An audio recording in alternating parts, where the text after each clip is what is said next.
Ms. Sherlock, you good? Yeah. Luke, you good? Yeah. Karen? Yeah. Good evening. It's time to call the October 7th, 2025 Wirt County Board of Education meeting to order. First order of business is our pledge to the flag. I'm going to ask Mrs. Smith, since she's with us this evening, to lead us in the pledge.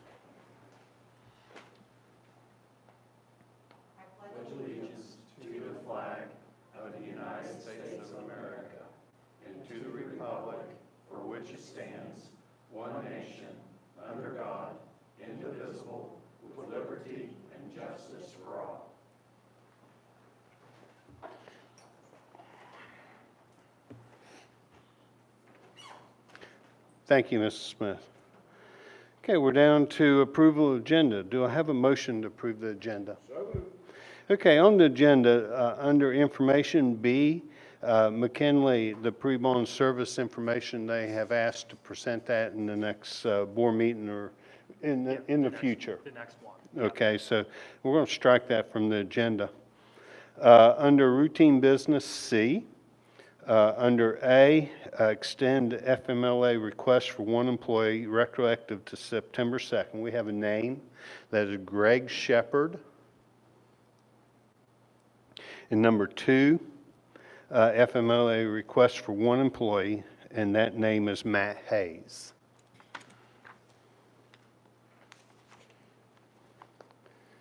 Let's see, under employment, down on number 9, we have Kayla Kimes, cheerleading coach for the middle school. And then under volunteer chaperones, are those new ones, Allison Nicolay?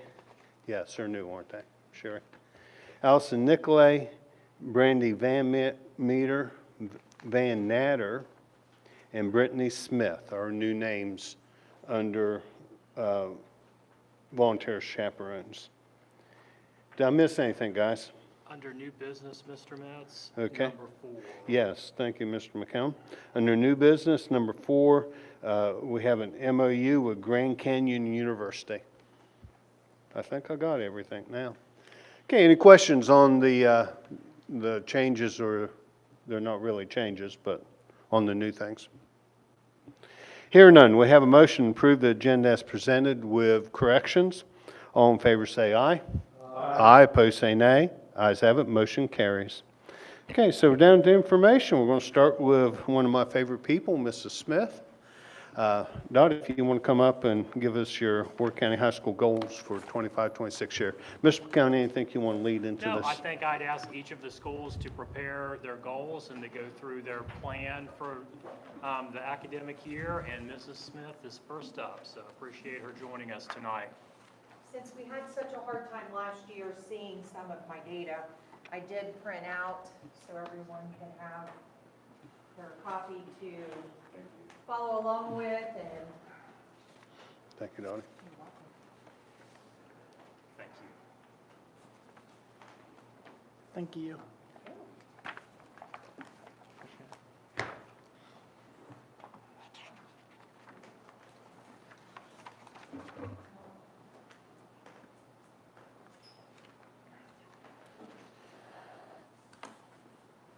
Okay, I've got to follow all of my instructions.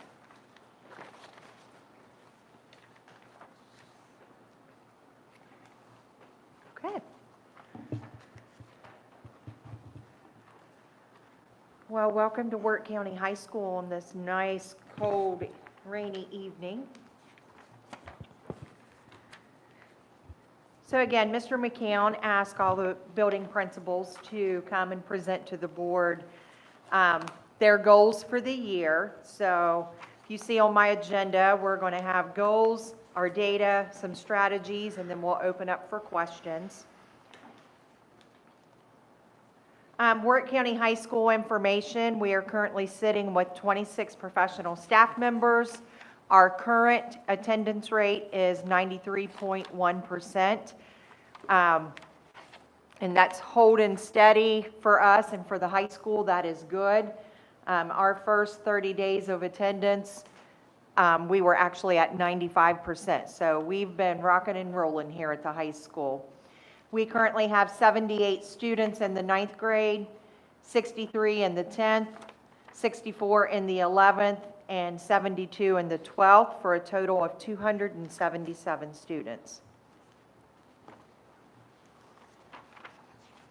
Our goals have stayed the same as they have for the last couple of years. Our first goal is dealing with school-wide attendance. You know, as you know, if you're at school, then you're learning.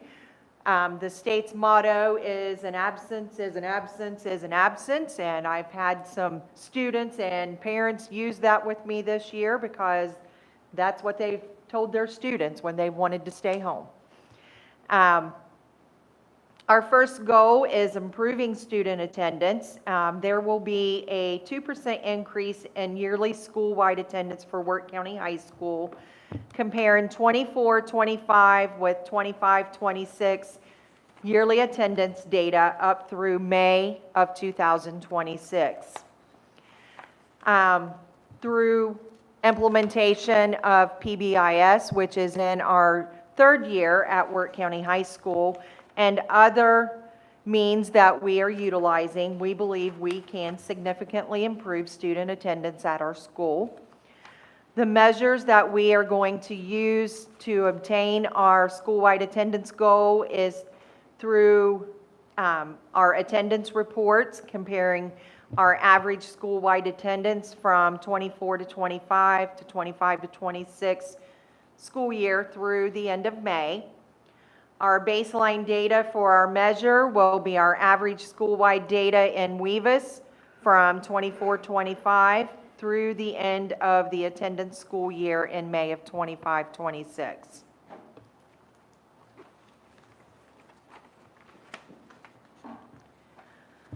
This is a look at some of our results data.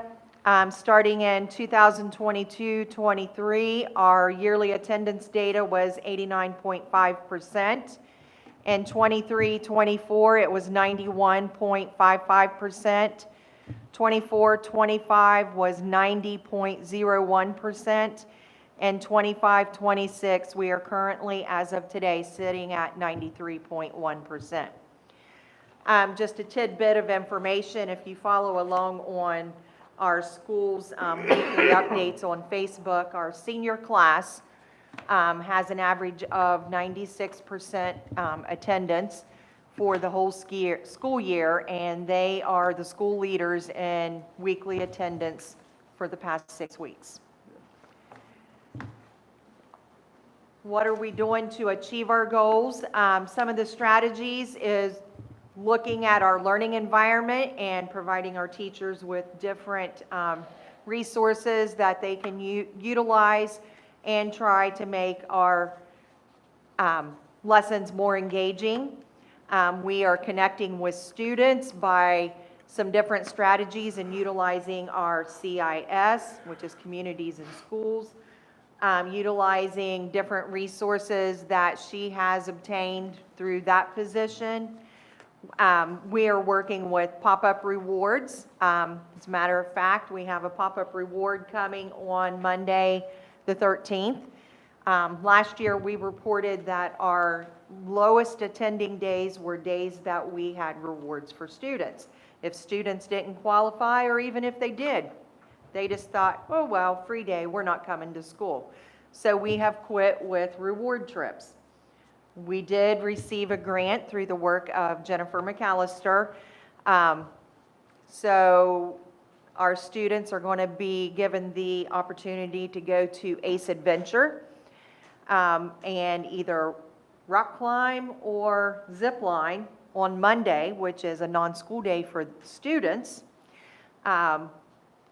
Everything will be paid for, including their lunch. So we made it an application process. Students had to write an essay, so we are trying to incorporate more buy-in by making them have some stakehold within the application process. So as of today, we had 53 applicants, and like I said, we can only take 30, so we are having to weed through the applications.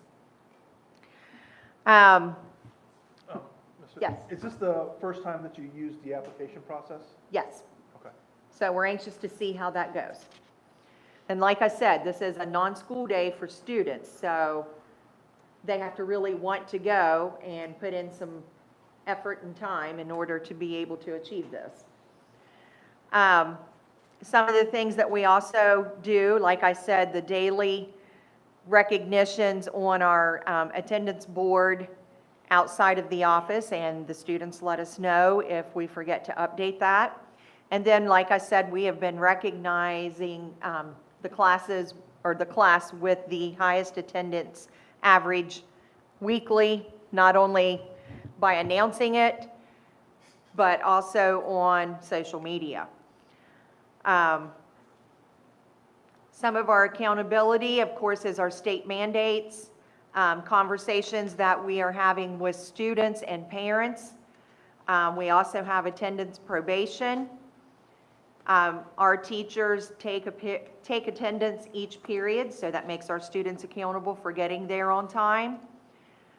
We do reporting out in our PL and Faculty Senate meetings, as well as LSIC.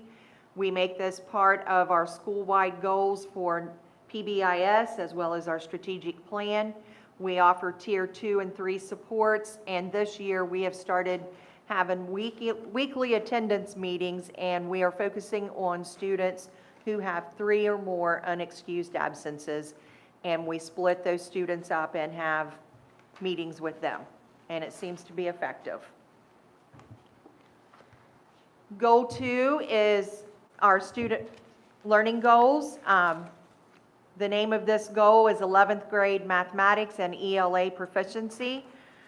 During the 25-26 school year, on average, Wirt County High School 11th graders will improve their mathematics and ELA scores by at least 3% from benchmark 1, 2, and their SAT assessments. This year, we have partnered with Progress Learning, which has enabled us to already give benchmark 1. Our students received their scores immediately. We were able to download reports as soon as the testing window closed.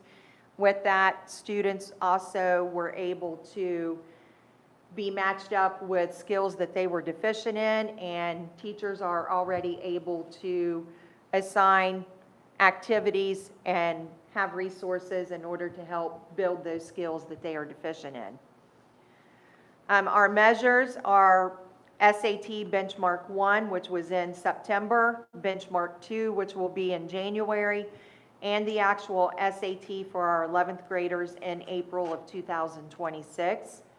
Our baseline data for these measures, the beginning of year benchmark for math and ELA will be used for the baseline data for this goal, while the benchmark 2 and SAT will be used for determining growth for our 11th grade students during the school year.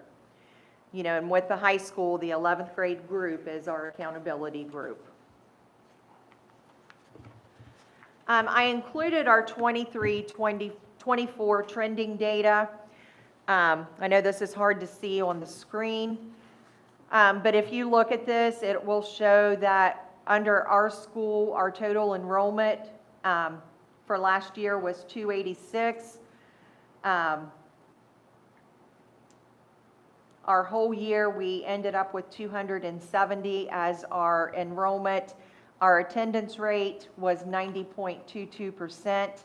Our 4-year graduation rate was 91.3%. And our 5-year cohort graduation rate was 94.29%. And this is kind of our overall look at the school from 23-24.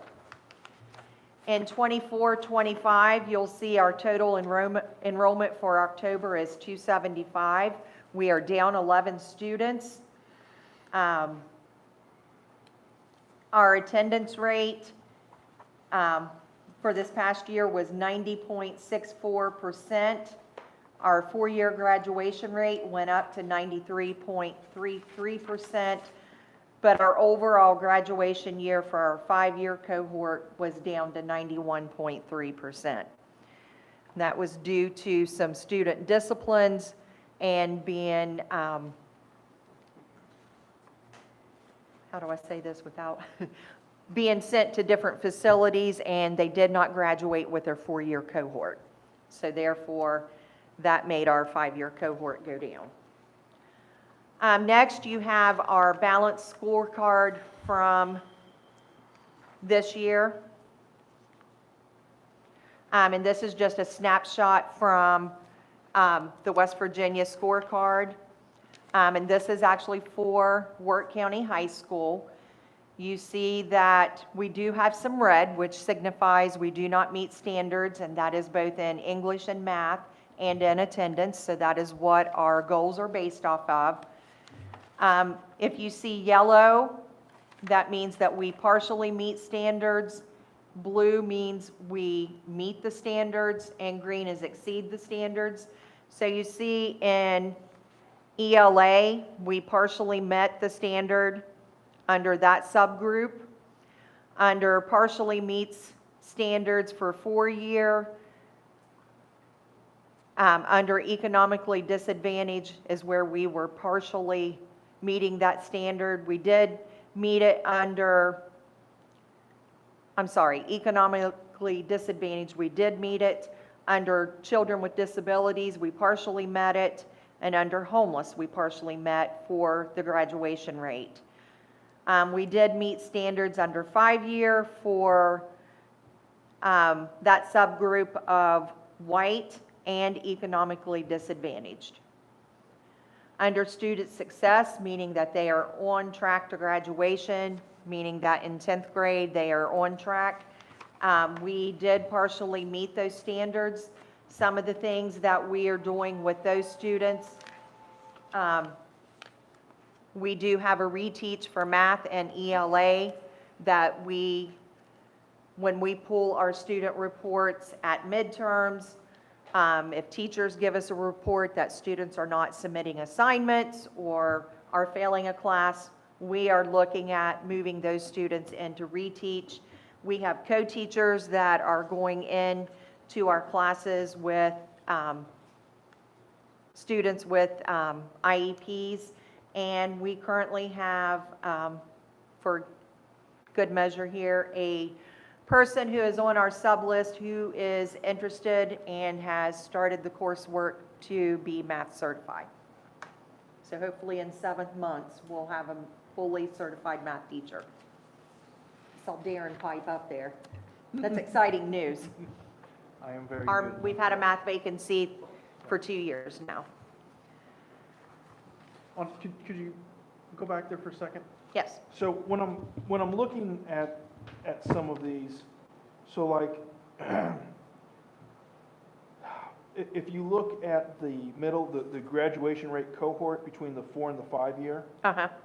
Okay, so it's blue, so that meets standards, but the 5-year, there's more blue. Yeah. Can you explain what those, Yes. what the difference between those two are? So to get a better understanding of that, you have to go print off this big manual. So I will just Go ahead. say, as it fills in from the left to the right, and it's moving and filling in from the left to the right, when it reaches all the way over to the right-hand side, it's going to change to the next color and continue going. Okay. If that makes sense. So, if, for instance, if one of those categories was almost all completely yellow, a slight improvement would make it just barely blue? Correct. Yes. Okay. All right. And I don't like this because I'm colorblind, so it doesn't, but I wish they wouldn't use the colors to do it, from my own understanding, but as the one color fills in the box to the right, it would proceed to the next color and start at the left and be filling in again. Or, so when we look at like the academic achievements between ELA and mathematics, Yes. we have, let's say, English language arts. We have some yellow, Yes. which means, what, some of the students are partially meeting standards? Yes. Okay, And I've got a slide here that will better explain that. okay. All right, thank you.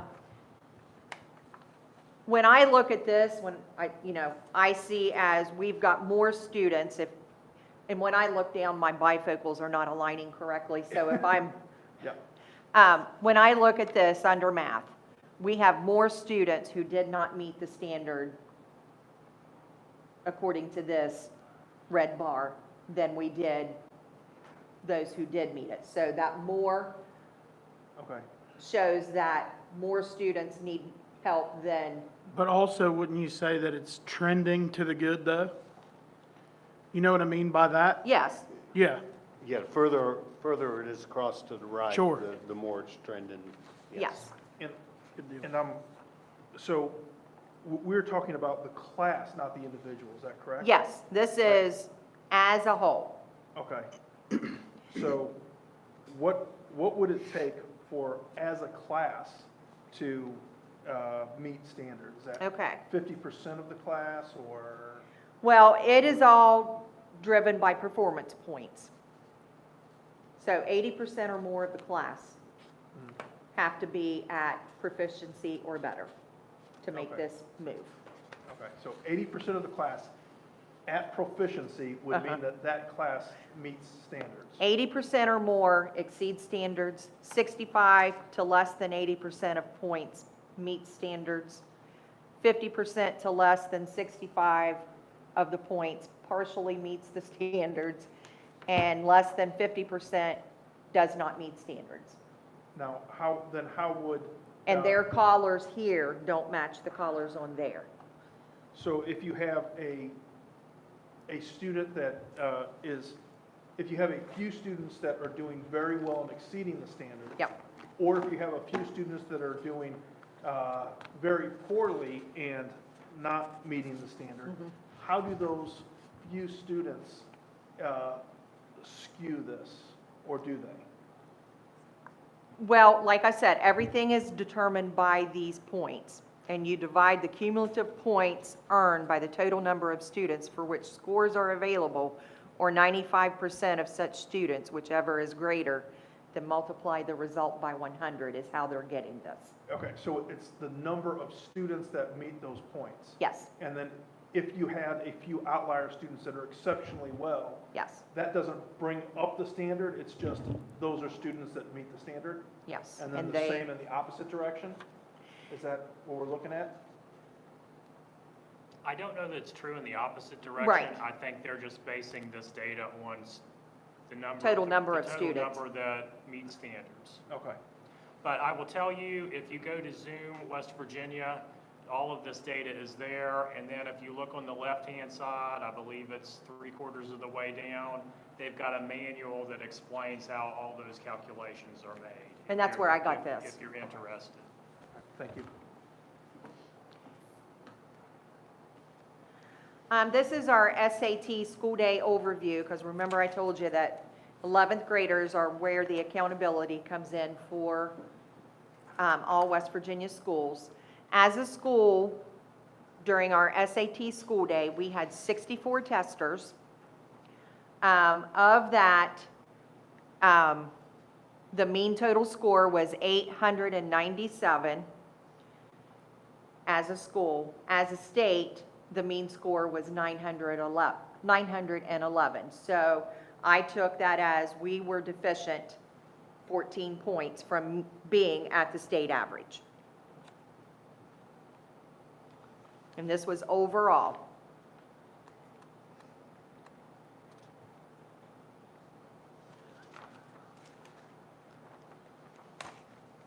Okay, SAT school day math. As you can see, as a school, with our 64 testers, 437 was the mean math score. For the state level, it was 434, so we were positive 3 points, or we were above the state 3 points there. In ELA, Wirt County's mean score was 460, the state was 477, so we were deficient 17 points. So one of the things that we're doing this school year across the board. Mr. McCown has had principals use ELA as a guiding force in all that we do. So we are incorporating reading comprehension, and all of our core content, including CTE, so that our students become better in reading. Again, we are utilizing progress learning as one of our tools to help with the skill deficiencies that our students have in reading. Oh, I'm going the wrong way. This report, when I said I had some trending data, I've got a typo too. This is hard to see, but this kind of gives you a trend since 2022 through last year. So for 2022-23, for our state achievement in reading, or ELA, it shows that we had 9 students who scored at a level 4, or that is exceed standards. We had 33 students who were at level 3 or meet standards. We had 20 students who partially met the standard at level 2, and we had 38 students at level 1 in 2022-23 school year. You pop over to the middle column, you'll see that we had, again, 9 students who were at exceeds the level 4. We had 34 who were at level 3 or meeting the standard. We had 22 who were at level 2 or partially meeting the standard. And then we had 34 who did not meet the standard. So we were trending in the right direction. So pop over to last year, we had 13 who were at the level 4 of meeting or exceeding standards. We had 38 who were at level 3, which was meeting standards.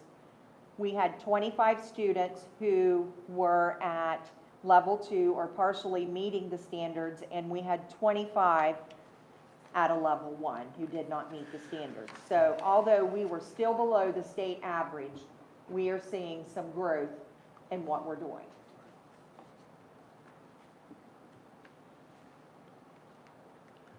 Whatever you're doing seems to be working. Right. Now, between last year and this year, have you identified what changes you have made that you think is driving that growth? One of the things that we're doing is staying consistent, and each day our math and ELA teachers are using, like for their beginning of the school day, they are using strategies that incorporate SAT type questions as their bell ringers. And they are also using exit tickets to check for understanding, to see, did they get whatever it was they were teaching that day? And then they're also going back with their bell ringers and making sure the students, they're reviewing it. Some teachers are even giving quizzes and tests just on bell ringers, because it is on straight content standards that relate directly to the benchmark. In math, what you see again in 2022, we had 6 who exceeded standards, 9 who were on target with meeting the standards. We had 41 that partially met the standard, and 45 who did not meet the standards. In the middle column, again, we had 6 who exceeded standards, 6 who met standard, 43 who partially met the standard, and 45 who did not meet the standard. So we had some kind of pull down in the 23-24 school year. So last year, we had 5 who exceeded the standards. We had 20 who met the standard. We had 25 who partially met the standard, and we had 50 who did not meet the standard. So depending on how you look at this, I saw growth because it went from 6 to 20 who met standards. Although our exceeds went down by 1 and our did not meet went up by 5, I still see growth there because of the amount who went up to exceed standards or meet standards. And that's what we're looking for. Now, again, with that, have you identified what was different between, what techniques were different between last year and this year to get more students to meet standards? We started with given the actual College Board benchmarks. We give it at the beginning of the year, and then we went through and did a dive with the teachers, a deep dive into which standards most of our students were missing the most questions on.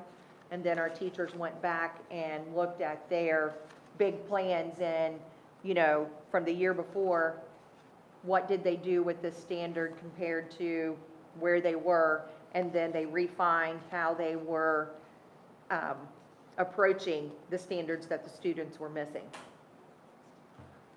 And then we continued with, like I said, those benchmarks and dedicating time at the beginning of each class period, at the end of each class period, as well as one day during DG.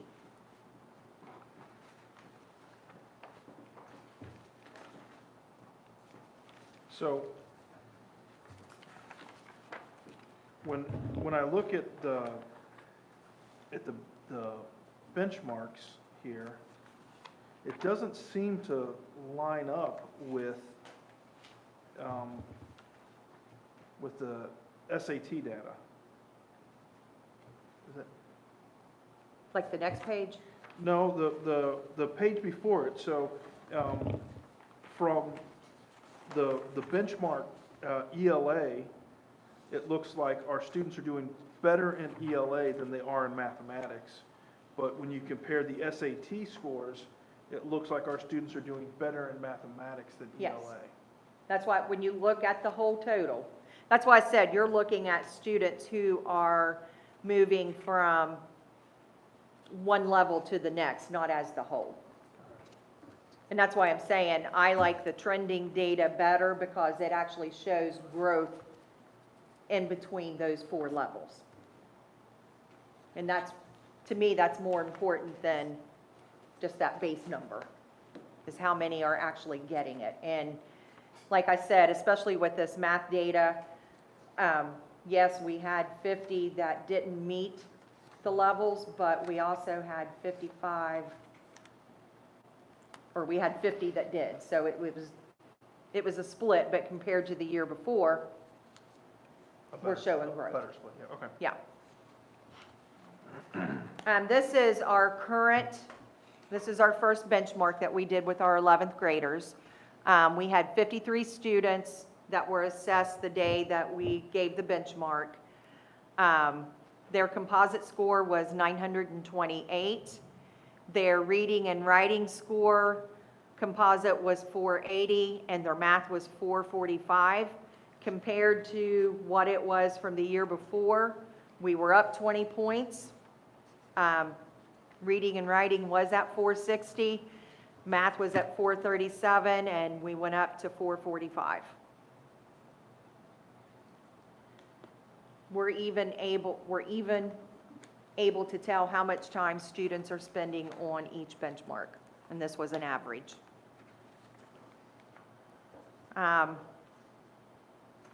Like I said, this was on the SAT. They took a practice assessment.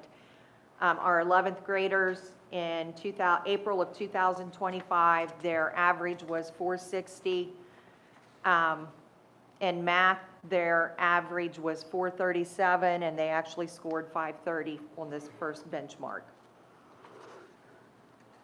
We did have a highest score, and we rewarded our students who scored the highest in each of the benchmarks. This student had a composite of 1260. They scored 630 in math and 630 in reading and writing. Is LP the initials of the student? Yeah. The 10th graders took the PSAT, in which we have several 10th and 11th graders who will be taking the actual PSAT NM SQT on October 21st. Again, we had 54 students who took the PSAT, which was a practice. Their composite was 793. Their last benchmark, their composite was 852. In reading and writing, their average score was 394. In April, it was 434. In math, it was 399, and in April, it was 435. So this class has some work to do.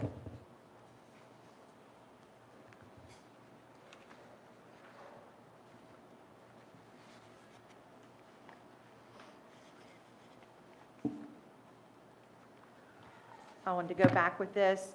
Our highest score on the PSAT 10 had a composite score of 1,110. They had a 570 in math and a 540 in reading and writing. The PSAT for 8th and 9th graders, which of course was given to just 9th graders, we had 72 students assessed. The composite score was 848. Last year in April, the last benchmark, the composite score was 782, so we had a significant increase here. In reading and writing, our composite score was 426. Back in April, it was 379. In math, our 9th graders scored 420, and back in April, their benchmark score was 403. So we saw a significant increase with our 9th graders from last year to this year. Donnie, or Mrs. Smith, you have the average time spent. Yes. Does SAT give a rule, or do they tell you for you to know that students are trying everything, doing every question, what a time would be? No. No, okay. They just give us that average time spent. The teachers can monitor while the test is being given, but, you know, again, this is a secure Yeah. site, so once we get on it, we can only get the I just reports thought out that maybe they, yeah. For every student to read every question Right. and do minimal computation, that it takes 50 minutes, but they don't, No. good enough. We just have 134 minutes between the two tests to give it.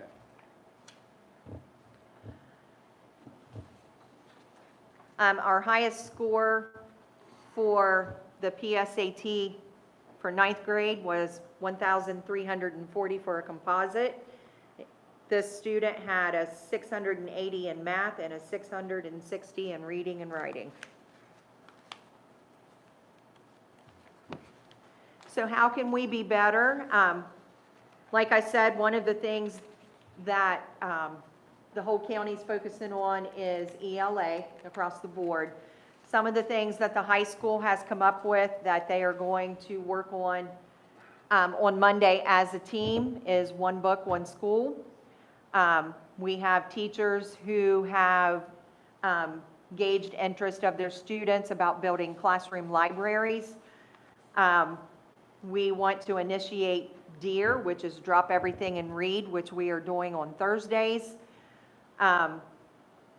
Students have expressed interest in teachers reading them the books or audio books. We found in the high school level, students still like to be read to.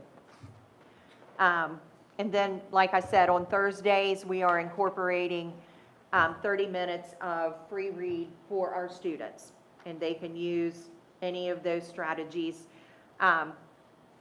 We're even including magazines, because you know what, if you're not reading what you're interested in, are you going to read it at all? Probably not. We have found that since there are no cell phones, that students are communicating and reading more. If you talk to the librarian, she will tell you that more books have been checked out already this year than in previous years. So we're excited. Some of the things that we are doing, we share our data in PLCs and Faculty Senate and PL days with our staff. We share this with our LSIC groups. We include it in our strategic plan. The data is our SAT school day. We use our 8th grade summative data, student grades, if students attend summer school.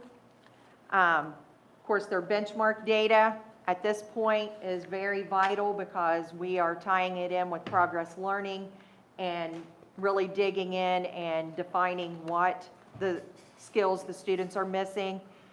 Options pathway, our attendance and behavior, and of course, like I said, our progress learning supports.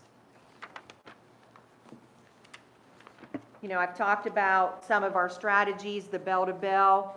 You know, we start each class, our teacher has it advertised either digitally on Schoology or on their board, the big picture or their ICANN question, what the students are expected to know that day. They use on target, instructional strategies, materials, their learning environment, their student engagement, and again, those connections. Accountability, as administrators, we use EWOC so that we can check for the standards or skill sets that are being taught, the essential questions or ICANN statements, the learning goals, how instruction is being delivered, and of course, the assessment piece. What are we doing? Again, we are continuing with our PBIS, which is positive behavior and intervention supports. Our attendance initiatives, we've already given out several awards this year for attendance. We just had a pop-up reward the other day where a student received a $10 gift card and you'd have thought that we give them gold. So That's awesome. Students like to listen to music at lunch. William was able to hook up speakers outside and on the inside. If you're uptown sometimes, you can probably hear us jamming down here at lunch. And of course, live school points. And we've changed that up this year because we had some teachers who would give 500 points a day and there would be nothing attached to it.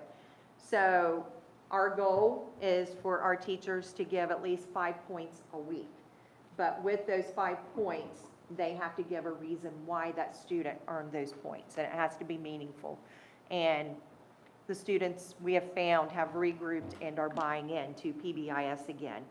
And again, our pop-up awards, we've had to be creative because of the state putting more stipulations on how we can spend money and do things. But again, we have found that our students like the connections and being kids.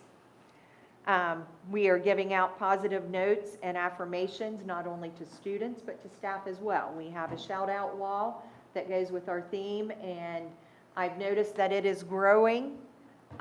Each day it seems to have a new shout out to staff on it. And we have asked our teachers to make learning fun again.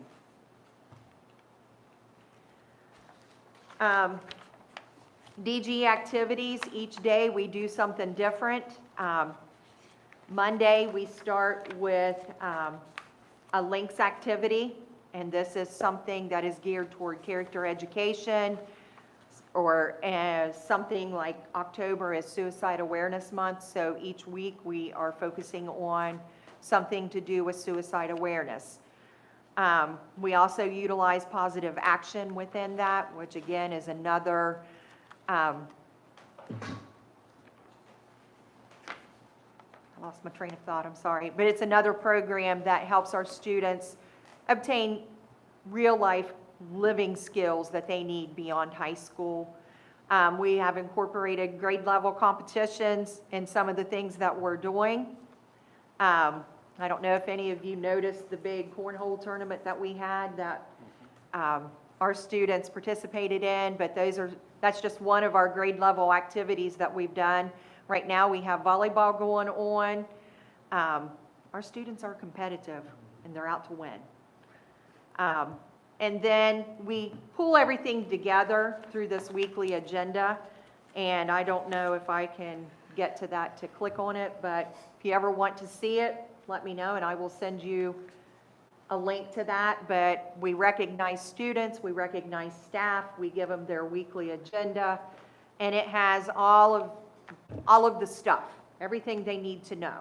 And I put snippets of it out on our social media that shows what our weekly events are. Today we posted all of our students of the month, the nominees and the winner for August and September. We've got all of our homecoming information there. Students who are setting and tying records. I mean, we've got everything here because we want our students to be recognized. So that's where we are. That's where we're going. We've had a busy start. And again, our goal is we want our kids to come away with learning, you know, not only in high school, but things that can help them in life. And that's it. Any questions? Dottie, I'm going to start. I have a question that really doesn't have to do with this, but you sort of mentioned it, so you brought it up. Tell us about the cell phones That's in relation to students, staff, and parents. Okay, the reaction, what's going on? I'm not going to lie to you, when we Yeah, I'd like to know yeah. When our school year started, Dr. Blake and I were just dreading it because we knew the first 2 weeks were going to be horrible because of this cell phone. We had 2 violations. 2 violations. And now, since then, it has increased.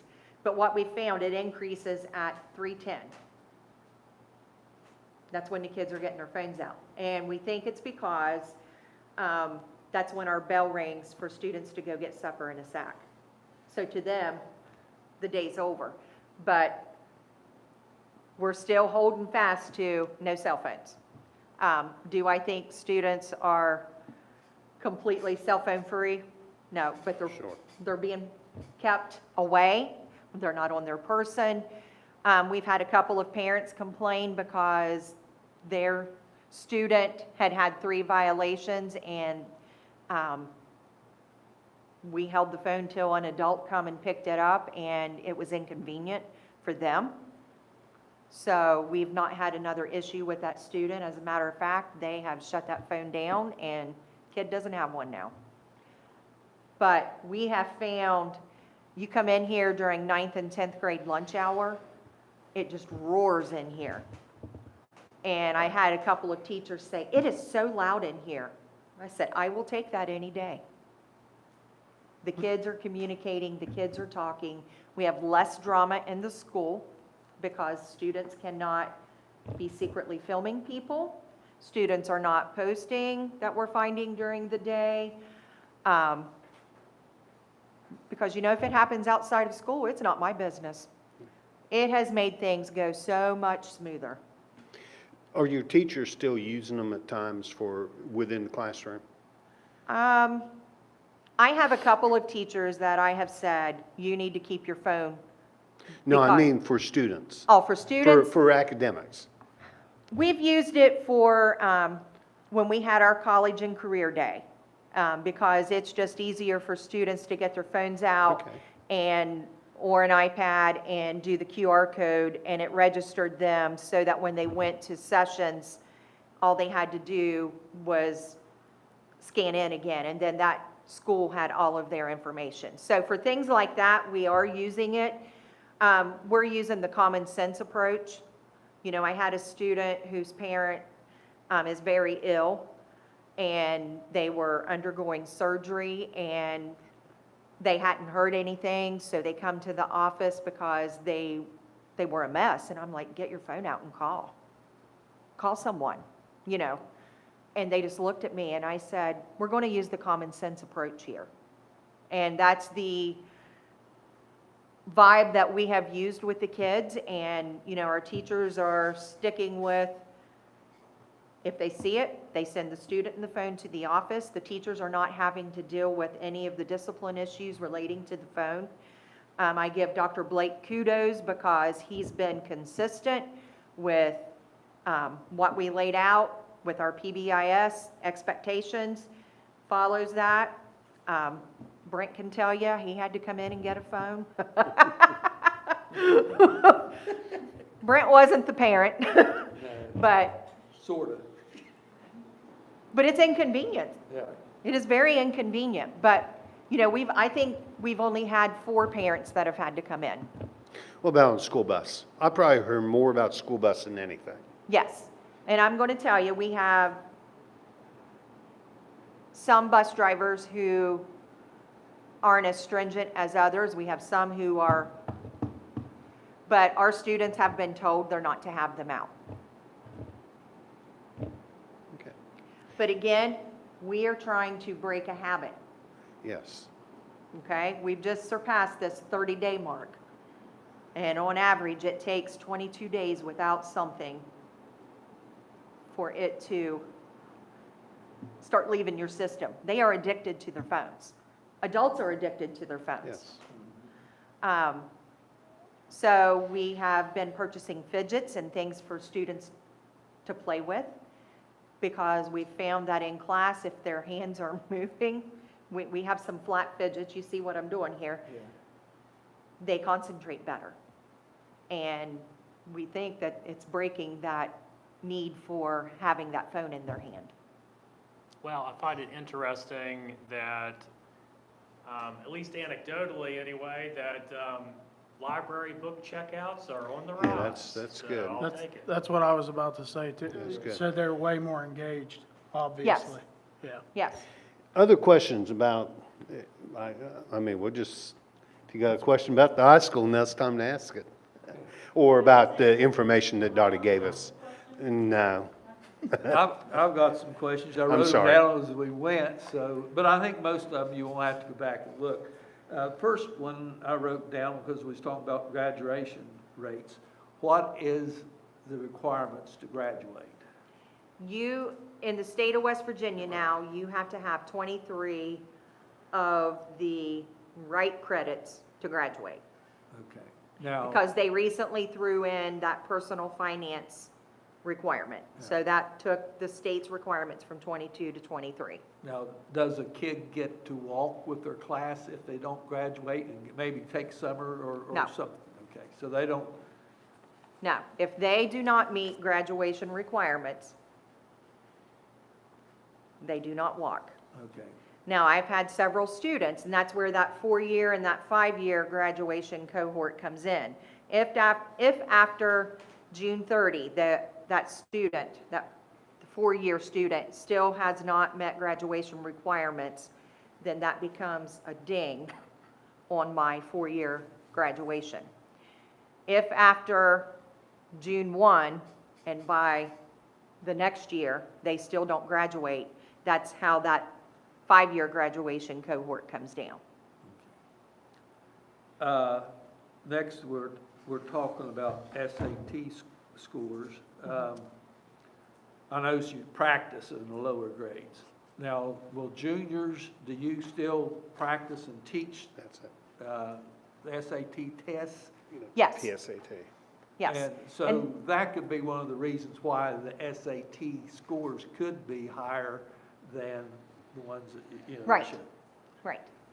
And like I said, the main focus of this, what we're doing is aligned with the West Virginia state standards. Right. So with what we're using now with Progress Learning, one of the things that, when I went to Mr. McCown with this, is that it was able to dig down into what the students were really missing. If it goes clear down to 3rd grade level, then it goes down to 3rd grade level, Right.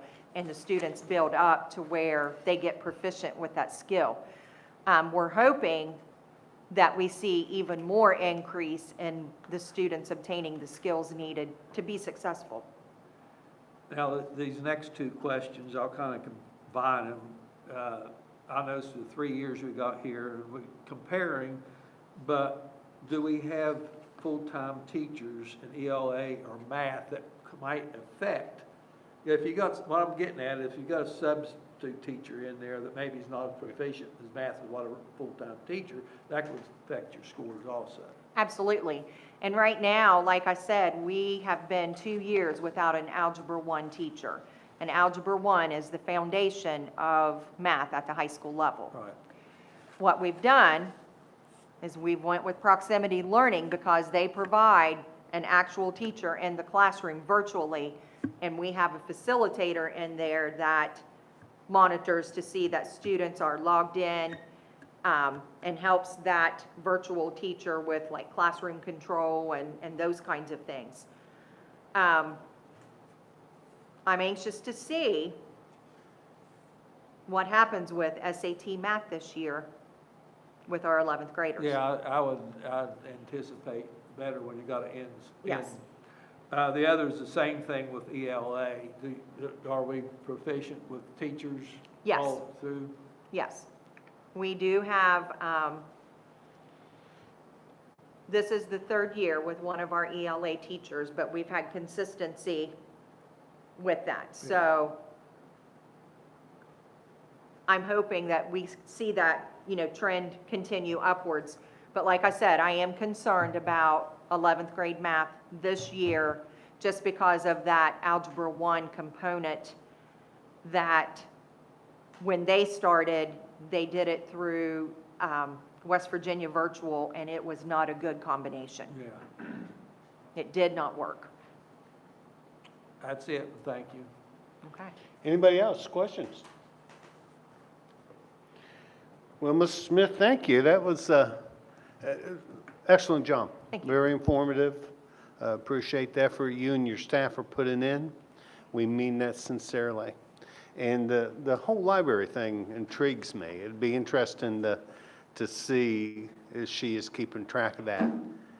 Oh, she can run us a report. Yeah, that's Keith interesting. loves it. That's interesting. He came, Yeah. that was the first thing he showed me when I came home this evening was his library book. Yeah, that was very thorough, Dottie. Thank you Thank you. Thank you for all of that. Yep.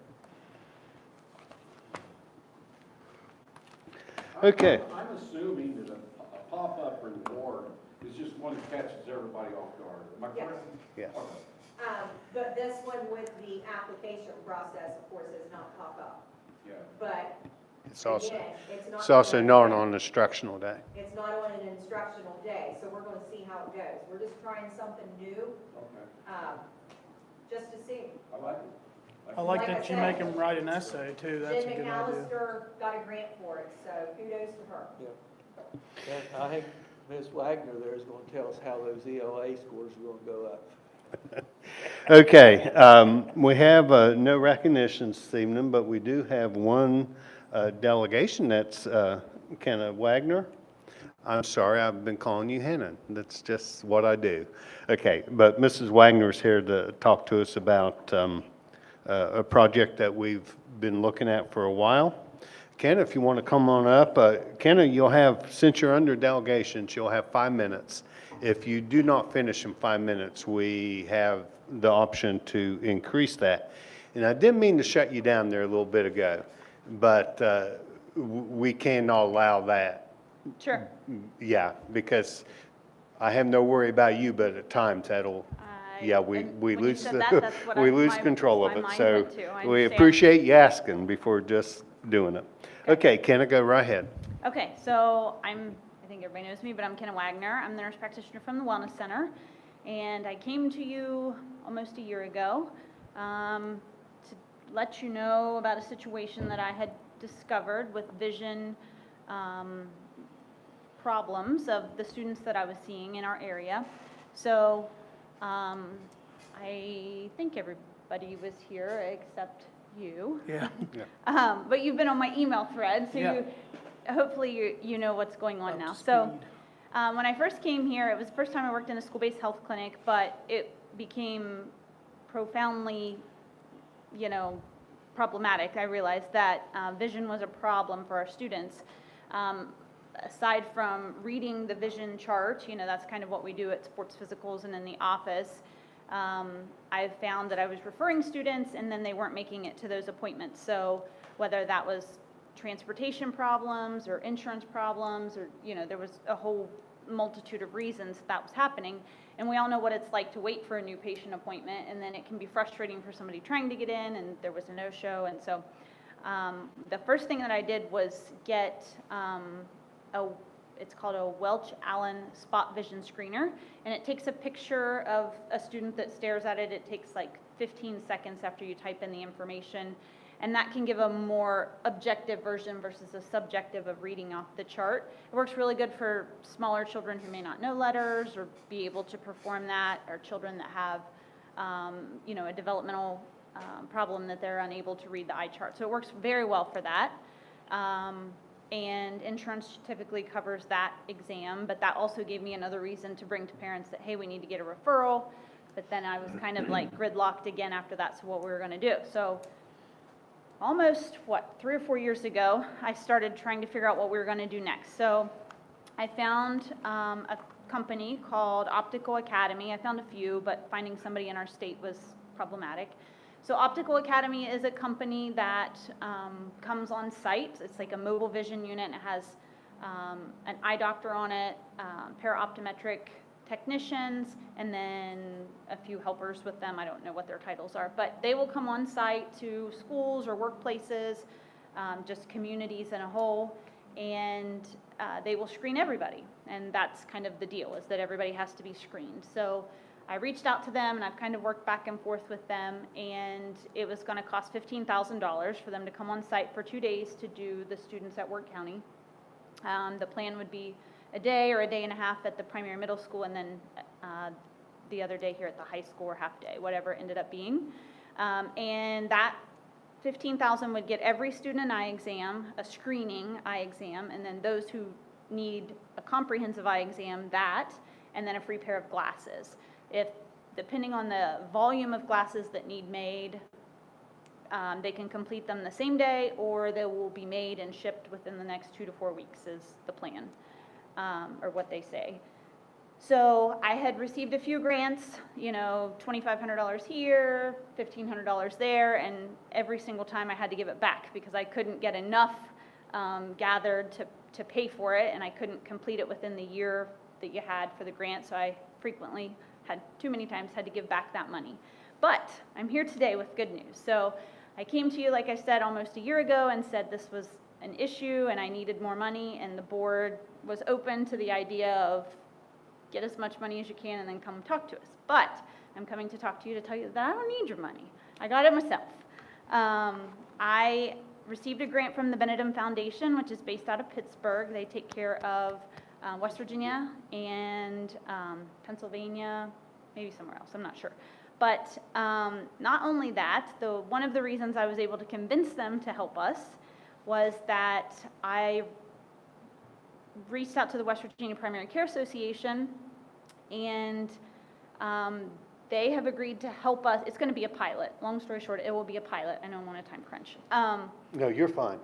Okay. Board member's fine with letting her, yeah.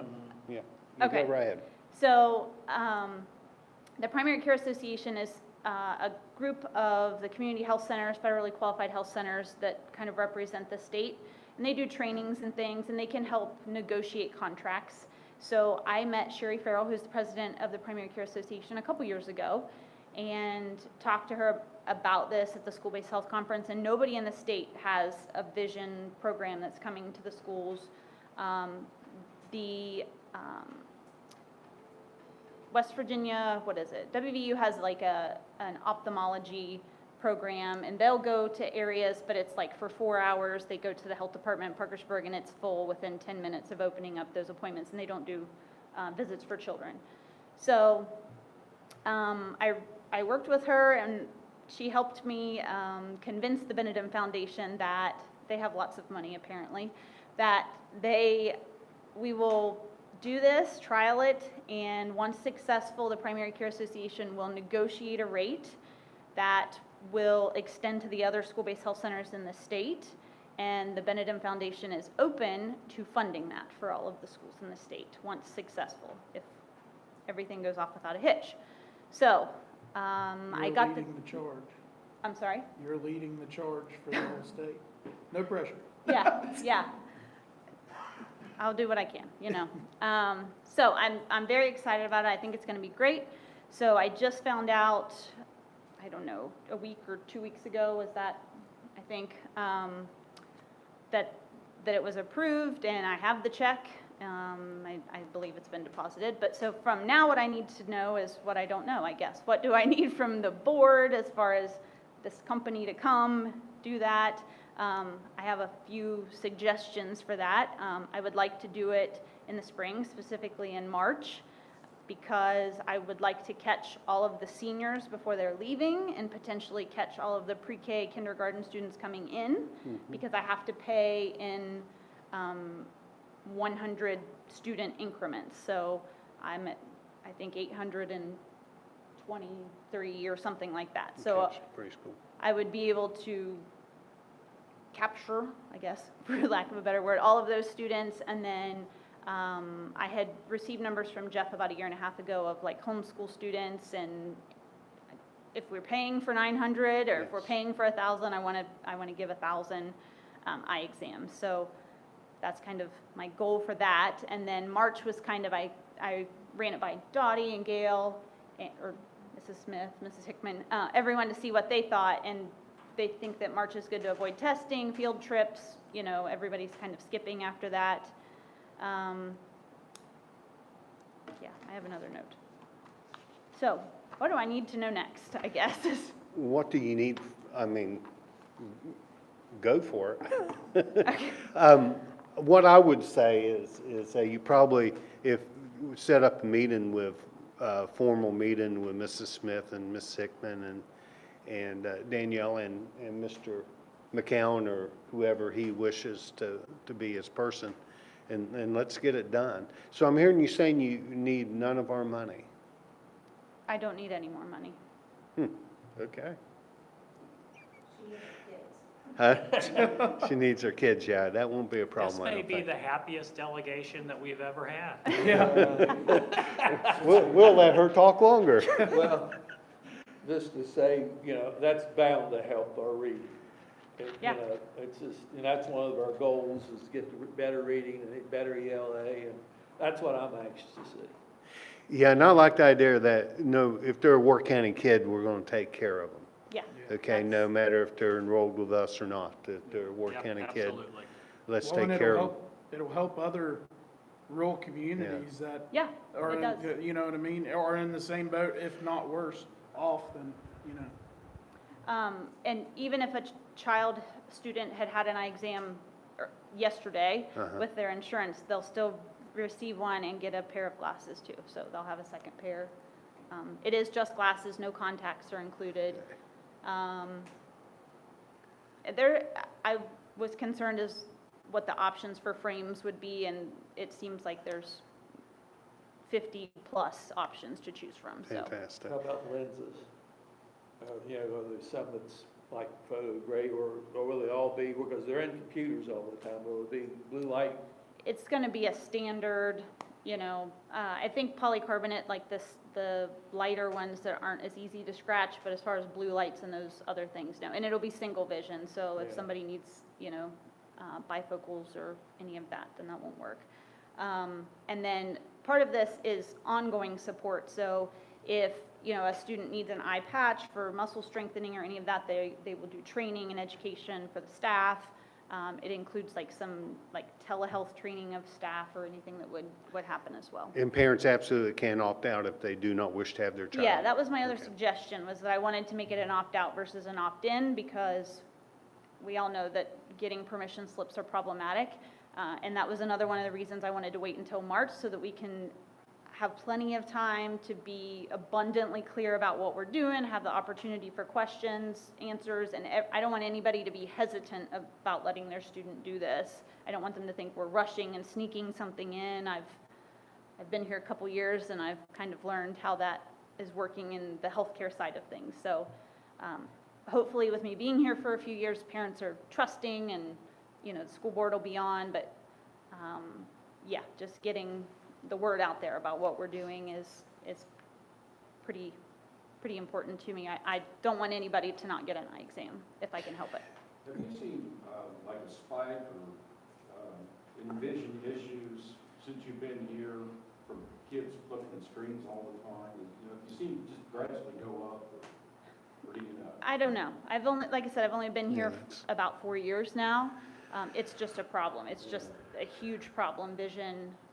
Or, you know, I don't like my glasses, or my glasses were broke, or, you know, left at one foster family, didn't make it to the next. I mean, there's so many variables to it that I'm sure that that's an important part, but I don't know. That's always been this concern, Yeah. like all computer technology, everybody looking at the screen all the time. Kenna, does Benedum or any of the groups that you're working with, do they need an action item from us that they can look back and say, yeah, the board has on board? No, I put a little line in there that we had talked and that you were supportive of the idea, and I had to tell them what other things we had done. So I Okay. said that I had came to the board and that they were willing, that you all were willing to entertain the idea of if we were short a certain amount. I explained that how I had to give money back several times. Okay, well, if it turns out that you need something from the board, again, I'm just one board member, but we'll have no problem putting that on the agenda and bringing it forth. Okay, so there's no like checklist of you need this paper or that paper? No, just what our superintendent and our principals need. We'll help in any way we need. Okay, and do you agree that an opt-out is best? Yeah. Yeah. Okay. Would And it then- be, for the younger students, would the parents be allowed to go with, to be there with them? So I have a meeting, now that I have money, more people want Sure. to talk to me from there, of Yeah. course, and that's on my list is, not just them, but anybody. Cool. Can a parent come, or as part of that telehealth thing included, can they follow up with them later that day or next day to kind of see? And then another question I had was, what report do we get that if they have an eye doctor, that we can get to them or Sure. their primary care provider as well? Those are questions that I have. Fantastic. Well done. Thank you. Thank you for joining us for another board meeting. I feel bad now about not letting you talk. Not too bad, but thank you, Kenna. Okay, well, that's both excellent, Dottie, or Mrs. Smith's thing, and Kenna, that's, I truly believe it could be a change thing for our kids, to some of these kids that have these vision problems and their parents can't get them to a doctor, and I just think it's fantastic. And I'd say some of them had it and didn't realize it, Yeah. you know? Yeah. Well, if that's the way it's always been, you don't know it's supposed to be different. Right. Yeah. Okay, so we are down to our agenda. First thing is approval of the minutes for the September 16th, 2025 regular meeting. Do I have a motion? So moved. Any corrections, comments? Here none, we have a motion to approve the minutes of the September 16th, 2025 regular meeting. All in favor say aye. Aye. Aye. Opposed say nay. Ayes have it. Motion carries. Down to finance. In a motion in the amount, to pay invoices in the amount of $214,723.42. So move. Mr. McCown? So we have several runs of expenditures this evening, 1, 2, 3, 4, 5, for your consideration. The first on 9/22/2025 totals $49,652.28.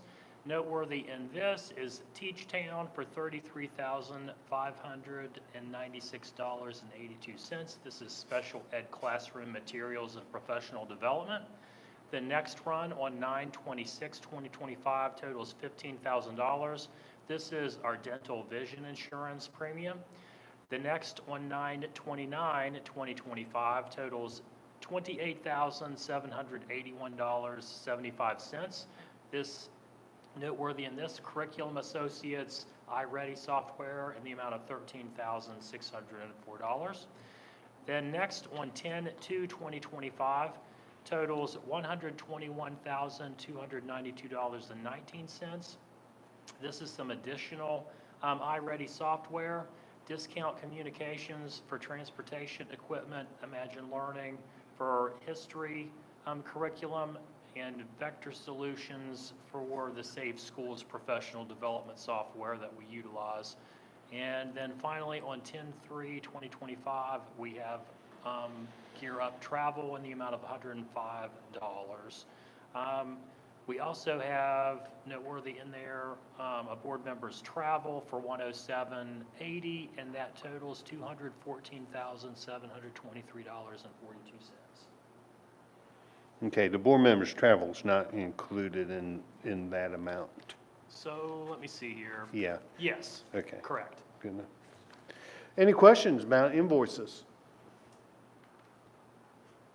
Here none, we have a motion approving the payment of invoices in the amount of $214,723.42. All in favor say aye. Aye. Aye, opposed say nay. Ayes have it, motion carries. Mr. Mayor, did I miss something too? Did we get the approval of the minutes? We did. Yeah. Yes, We did? I guess I'm. yes, I'm not sure who made the motion, I did. Mr. Stewart. Okay.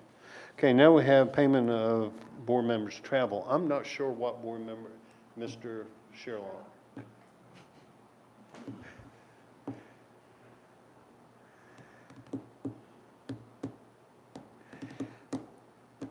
Okay, need a motion to approve the board member travel for Darren Sherlock in the amount of $107.80. So move. Any questions, comments? That was to the training session. That was for the training session. Here are no comments, or heard comment, no other comments. We have a motion to approve the board member travel amount of $107.80. All in favor say aye. Aye. Aye. Opposed say nay. Ayes have it, motion carries. Ms. Sherlock is free to come back in. Okay, just for the people that would like to know, the total payments that we approved with the board member travel and our regular invoices was $214,831.22. Okay, budget supplements. Need a motion to approve budget supplements amount of $5,883,386.10. Had to look at that one twice, make sure I was on the right zero. Okay, Mr. McCown. Okay, so we have several supplements. The first and the biggest by far being the carryover from the remaining FY25 budgets into the current budget, being $5,895,614.32. The next supplement, we have $10,150, the third grade success grant for intervention services and software. Next, in the amount of $18,700, we have a fresh fruit and vegetable grant for the primary center.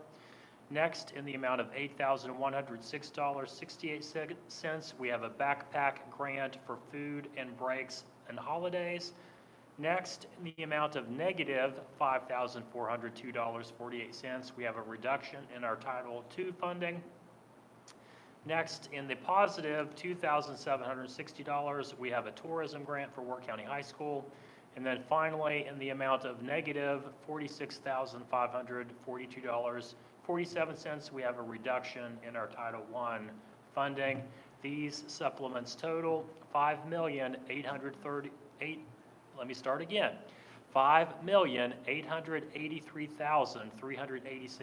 $5,883,386.10. Any questions? Yeah, could you say what the tourism grant? So that is a grant that was put out, and I believe the state is trying to liquidate some funds that they had available. So they put out for schools to write a grant proposal under the tourism grant to take the kids on a field trip. And I believe, Dottie, that the trip that you are planning is utilizing that grant that you just spoke of as the reward thing. Mrs. McAllister wrote that grant, and we received it, and I think it has to be encumbered by the end of this month and spent by the end of next month. So soon money in, soon money out, because we've got a limited time to spend those funds. And Yeah, correct me if I'm wrong. Yeah, we just received notification of that award, and so Mrs. McAllister has been given lots of kudos because she's been able to turn this around quickly. Very short time frame. We received it right here at the very beginning of October. She has to have the trip taken and whatever she's going to do with that pot of money by the October 30th. And then I have to have all the bills paid. And actually, what's interesting, this is actually a federal grant.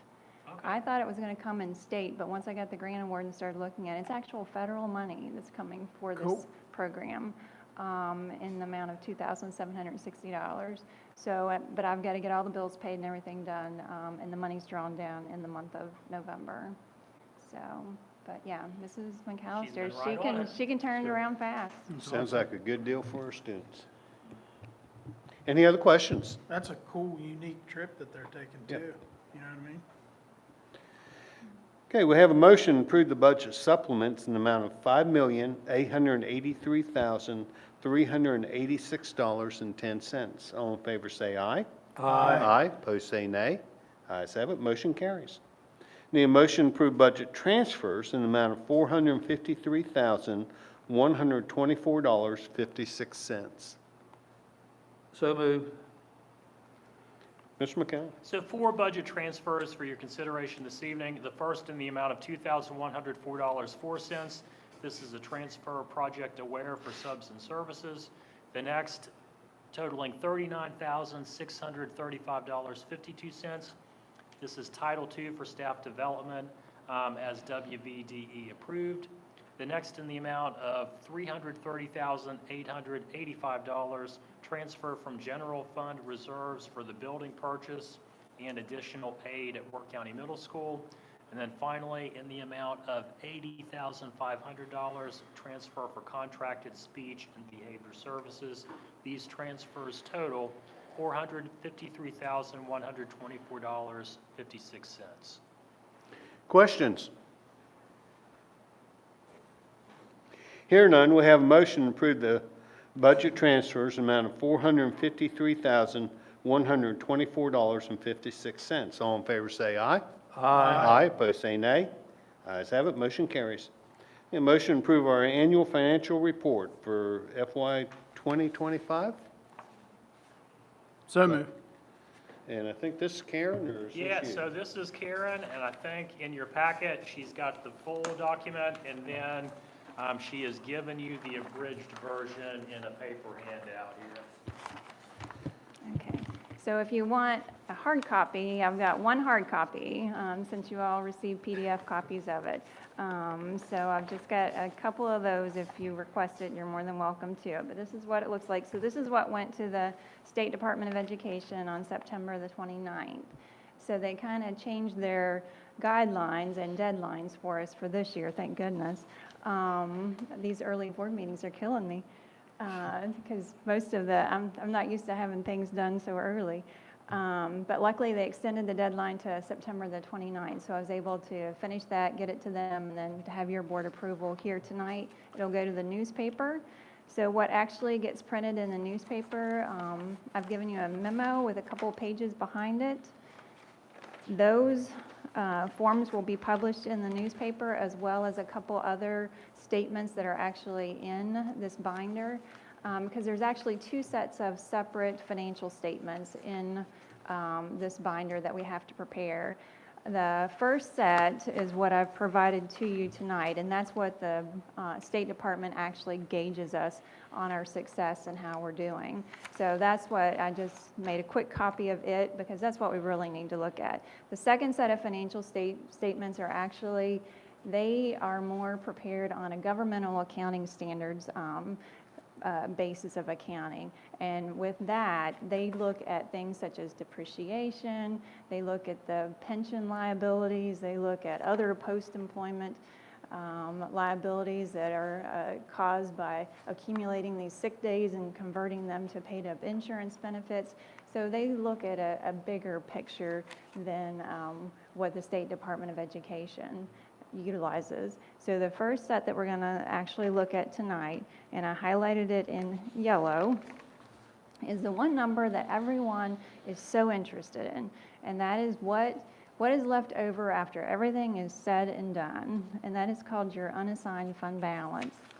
So for us, just to start out with, so that we can do a quick review as to what our funds are that we're looking at, and then we'll come back and we'll actually look at that one number that everyone's so interested in. So on your second page, if you'll take a look there, are each of the funds that we have to actually account for. So you have your general current expense fund, and on it, that's where your property tax collections go into, and that's where your state aid payments go into. So that's where the majority of everything that transacts is within this general current expense fund. Next is that special revenue fund. So the grant, like this tourism grant, it's a restricted grant, it's going to be accounted for within the special revenue fund. So it's all grants that are have grantor restrictions for which we have to account for. The next one over is your special revenue, and that's school activity fund. So this was relatively new a few years back. Now we're actually encompassing the school's activities into our numbers as well, and showing that to our auditors. So for our schools, they actually held at the end of the school year around $367,000 between the three schools. So the next over that we have to account for is the special revenue, and that's that ESSER fund. And that's what I call the COVID money that came in during that period of time, that stimulus funding. And you can tell there's very little activity in there because it has come to an end. It is over. And then finally, we have our capital projects fund, and that's when we get an SBA project, that's where it's going to be accounted for. And that's also where we've been accumulating some resources locally for capital improvements. So you can see, like right now, that it has a balance of $608,000. So now let's talk about some numbers. The unassigned general fund balance. So on your balance sheet, which is page 2, you'll see a number that's highlighted down there in yellow. That is what's called the unassigned fund balance. So after everything is said and done, all of our bills are paid, all of our restrictions and our set-asides are accounted for, we have $3,444,000 remaining. So on the next page, that'd be the third page, this is called our statement of revenues and expenditures. So on here, you can see in our general current expense fund, the first column there on the left, that we have total revenues of $14.4 million. Now I want you to look above that and look at the actual detail. Property taxes are almost $3.4 million. And then the next largest line that you see in your general current expense fund are state sources. That is your basic state aid. It's coming in at $10.4 million. So that's what drives, that is what is the main revenue source. Our concentration of monies are those two sources in our general current expense fund. So over 70% is coming from state aid. So that's why it's so imperative that we stay within our funding formula, because those are our only two sources of revenue that we have there. So $14.4 million were our revenues in, and it did increase from last year, about $414,000 over last year, and that's basically from state aid. You'll remember we have increased number of aides that came on. I think it was second grade aides that past year. This is FY25. From there as well. There's also increase in PIA too. Expenses overall, you'll see total expenditures of $13.8 million. Now this just gives you expenditures by function, like what's their purpose. If you really want to know what it was for, you'll have to come see me, because there's all kinds of reports I can run you. So if you want to know how much we spent for travel, how much we spent on subs, textbooks, that's in the detail. So this is at a very summarized level. So $13.8 million, and you'll see the largest expenditure is for basic instruction, coming in at $7.6. From last year, that is an increase of approximately $737,000.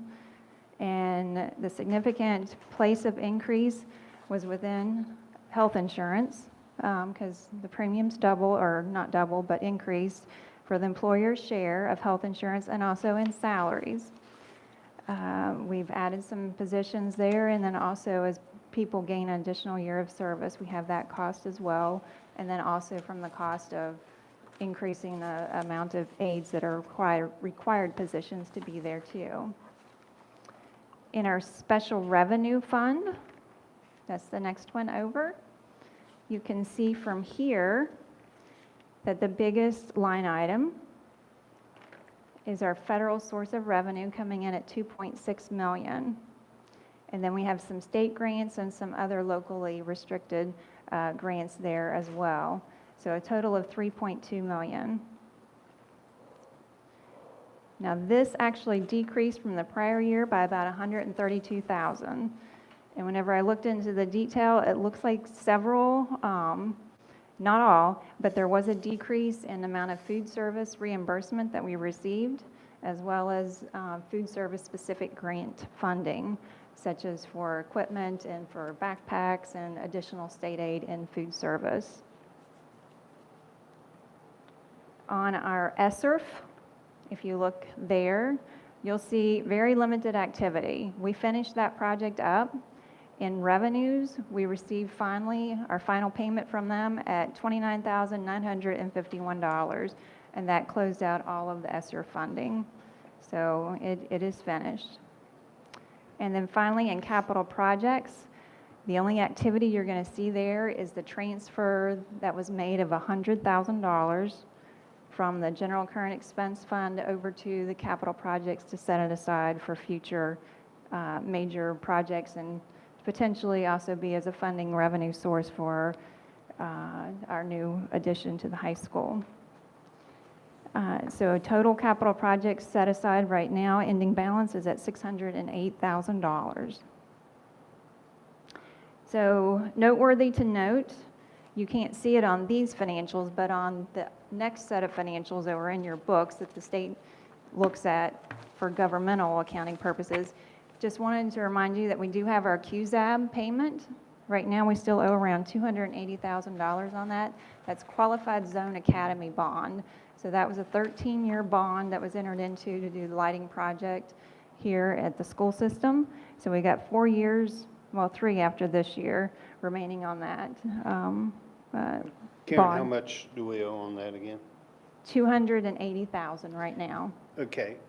Can that be paid off early? No, it cannot. Okay. Yeah, because of the way it's structured, it cannot. And we're basically paying $70,000 a year. 70,000 a year, yeah, which right now with my interest rate, it's good. I'm sorry? With my interest rate down at the investment in Charleston, it's good. Okay. Yeah, so in publications that's going to go to the newspaper, you'll have what I've included here, as well as the district-wide financial statements that the state also looks at, that second set of financials. Then you're also going to have a supplemental schedule of expenditures of everything, every vendor that we paid that was over $250 will be in the newspaper. And then also, I have to list your salaries paid to each of you. Everyone else is in a grand total of the cost of professional salaries, cost of service salaries, but I have to individually list each of your names as board members and the superintendent in that publication, so that will be in the newspaper as well. And I think that is it. A lot of printing that week, huh? Yes, yeah. So if you have any specific questions, I mean, that's a very broad overview, very quick. But we can go in as much detail as you like, or as little. So the total fund balance in the general fund. Yes, Now, from the numbers I'm looking at, that is, we've increased that balance from last year, yes. but we did not increase it as much as we did from the prior year? Is that correct? Yes, that's correct. Okay. Mhm. And And on that very last page, if you look at it, I kind of breezed past that. But that's an important page for you to look at. This is actually a page that is included in the notes to the financials, and it gives you a breakdown of that fund balance. So you can see in your general current expense fund, total fund balance is actually $5.2 million. You'll see that unassigned fund balance is making up $3.4 million, and then up above it, you can see all of the other reservations that I've tried to account for. For example, our prepaid items. That's like workers' compensation that we had to prepay, and Board of Risk insurance. And then we have monies that came in for E-rate purposes. So we've set those aside for a purpose. We have our Step 7 money that is for instructional. Step 7B, which is for technology, as well as teacher leader, advanced placement. And then we have our BOE reservations for bus replacement and bleachers that we had talked about and actually had issued purchase orders for at the end of fiscal year '25. That was for bleacher replacement. It still hasn't taken place, and we still don't have our bus yet. So we have about $388,000 dedicated just to those two purchases that the board had already approved. In addition, I've got $550,000 that I put into a reserve line item, and that equals to about 4% of expenditures. So that's set aside, don't want to touch it. So I've got that. The state recommends 3 to 5%, so I've got 4% in there. The governmental association, now they'd like for you to have 16% in there. That's huge. So we went with 4%. So that's what I've got in there to meet that. Then we had a few other outstanding purchase orders of $7,600. And then finally, what's left over is that $3.4 million that we saw on the front page. So that's how we got down to that number.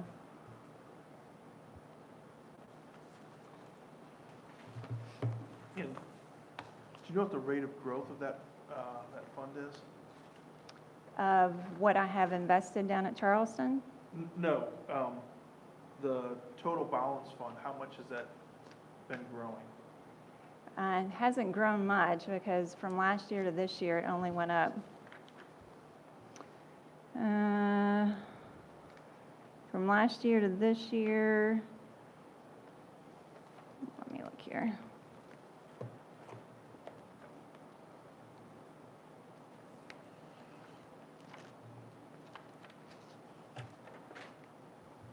Last year, we were at an unassigned fund balance of $3,381,000.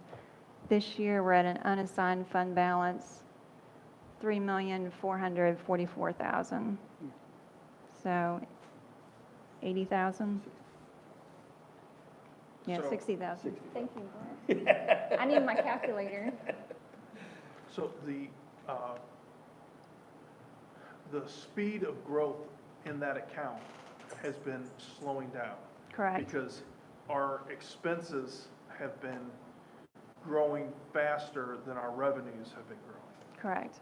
So do we see a But we're point? still right now, I mean, we're still expending less than the revenues that we're bringing in for the year. So we still ended the year with a surplus. With, But, yes, so if it continues at that trend, we will get to a point where our expenditures start becoming more than our revenues. correct, And then we'll have to start eating up at that fund. Is that correct, Is that correct? yes. Do you have an estimate on when that point would be with current trends? It will be soon. And here's the major line item that we have got to address immediately. We have a $475,000 grant called Project Aware that this is the last year of it. We have to make provisions, and this is going to be decisions that you are going to have to make here in the next 3 months. What are we going to do with that? That has provided over $100,000 in mental health services for our schools, and they rely heavily on that. How are we going to continue that? It also employs almost 4 positions. Are we going to absorb those? It's $475,000. We only had a surplus this year of $400,000. So that's the answer to your question. It will be immediate. So when that goes away, then we're looking at next year, instead of having a budget surplus, we'll have a budget deficit. We- Assuming we- that all So- Not- services. not a Not de- a budget No, deficit. Not a deficit. Not a Not deficit. necessarily. So with that grant going away, during RIF transfer season this year, we're going to have to make some decisions during that time. Since the funding source for that is no longer there, is that position that we want to potentially RIF? But So without that funding source, if, we need to reduce the budget in order to stay neutral on the budget lines. so that's decisions that we will have to have during RIF transfer season this year, yes. That's why you have a reserve. The reserve is there. Can you absorb that? Yeah, you can absorb that, but For you've got. For a finite period Yeah, of time. so you've got to plan ahead. Do we wean it down in magnitude and eventually, get rid of, get ourselves in a position, do we see in 3 years that maybe we don't need as much in those services? I don't know. I just do numbers. And then the personnel, we need to look at the purposes of those positions, what can we reconfigure with those positions? Is there something that we can do differently and still be able to provide that to our students? These are all questions that are going to have to be addressed here within the next 3 months as to where we go forward. And for some of the things, we have debt service that we have to pay? We Do have we have what? both debt service and income from invested money? Yes, we do. And what is the Because- spread between the two? Because the year before, I think this is year before last, the board voted to allow us to put some monies down at in Charleston with the Treasury Department down there. So the rate of return is 4% down there versus locally, it was very minimal. So I try to shove as much as I can down there because I can take it out immediately as I need it. So I try to keep little here and more down in Charleston. So our interest income has increased tremendously by making that move by the Board of Education. So that's with the Board of Investments down there. It's very secure. We presented some information into what exactly it's invested in. Most county boards have switched to that just because of the increased rate of return with that. With our debt service that we have right now, our outstanding obligation is with the Qualified Zone Academy bond that is held by West Banco. They were the purchaser of that. They did a great service to the school system by holding that for us. And it was $950,000 originally, 13 years. And so we've got 4 years left on it, for which we have to make payment. That's why I asked if we could pay. Contractually, we cannot pay. But we can't Correct. pay it off. Because Because that's why of- we can yeah. get out of the debt service if we pay it off, but we Yeah, can't. so, and how much is the debt, what is the debt service on that? 70,000 a year. Yeah, it's $70,000 a year. We owe $280 is what we owe on it, so. Yeah, And the 70,000 a year is principal and interest? just principal. It's structured in a way that we do not pay interest on it. But we can't pay it off early either. But can't pay it off we early, but cannot pay it But off. there is no interest. There's no interest. So there's no, so the only deficit to not paying it off early is that money is then not working to gain an investment with the other money that you hold in Charleston. Correct, That's what, yeah. if we pay that off, then we can invest Then we can what get we were 4% paying. off of. Yeah. Yeah, okay. so we'll just leave it in Charleston. Yeah. Thank you. Good work as always, Karen. So that was Thank a you. lot. Glad you're here. Any other questions? Yes, always glad Karen's here. Other questions? Hearing none, we'll have a motion to approve the annual financial report for FY 2025 as presented by Mrs. Cummins. All in favor say aye. Aye. Opposed say nay. Ayes have it, motion carries. Again, Karen, thank you. Can't thank Always you tell enough, everybody we got the best treasurer in the state. without a doubt. Okay, we are down to personnel matters, resignations and leave of absences. First is extend the FMLA request for Greg Shepherd, retroactive to September the 2nd, 2025. Do I have a motion? So moved. Mr. McCown? So we've already granted him, but his doctor has put him off for an additional amount of time. That letter was in your packet, so asking the board to amend his leave. Questions? Hear none, we have a motion to extend the FMLA request for Greg Shepherd to be retroactive to September 2nd, 2025. All in favor say aye. Aye. Opposed say nay. Ayes have it, motion carries. Okay, need a motion to approve the FMLA request for Matt Hayes. So move. Mr. McCown? Yeah, his information was in your packet. He's dealing with some family health issues where he's needing the help care for his mother at this time. So that information is in your packet. Any questions? Hear none, we have a motion to approve the FMLA request for Matt Hayes. All in favor say aye. Aye, opposed say nay. Ayes have it, motion carries. This time, I'm going to request a executive session to discuss personnel, specifically number 3. So that's my motion. All in favor say aye. Aye, opposed say nay. Ayes have it. We're in executive session.